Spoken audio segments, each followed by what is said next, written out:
मंडळी, सर्व दोषातून मुक्त करणारे कोणते व्रत असेल तर ते व्रत म्हणजे प्रदोष व्रत. आणि भगवान महादेवाची प्रिय तिथी म्हणजे शिवरात्री. एकाच दिवशी येणे सामान्य मानले जात नाही. कमी वेळा असा योग जुळून येतो.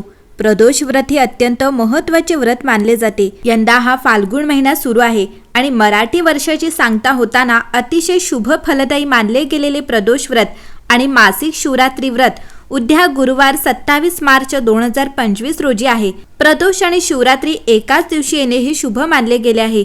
गुरुवारी प्रदोष व्रत आले असल्यामुळे याला गुरु प्रदोष व्रत म्हटले आहे. या दिवशी महादेव, शिवशंकर आणि दत्तगुरु दत्तावरांचे विशेष पूजन, नामस्मरण करणे सर्वोत्तम मानले जाते. प्रदोष व्रत हे प्रत्येक वारानुसार वेगवेगळे फळ देणारे असते. हे व्रत केल्यामुळे भाग्य, आरोग्य, संपत्ती, आनंद, शांती, प्रेम, कर्जमुक्ती आणि बरेच शुभ परिणाम मिळतात.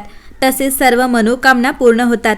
प्रदोषाच्या दिवशी भगवान शिव, देवी पार्वती, भगवान गणेश आणि कार्तिकेय यांची पूजा केली जाते. मंडळी, प्रदोषाच्या दिवशी पूर्ण दिवस उपवास करून सूर्यास्ताच्या वेळी शिवपूजन केले जाते.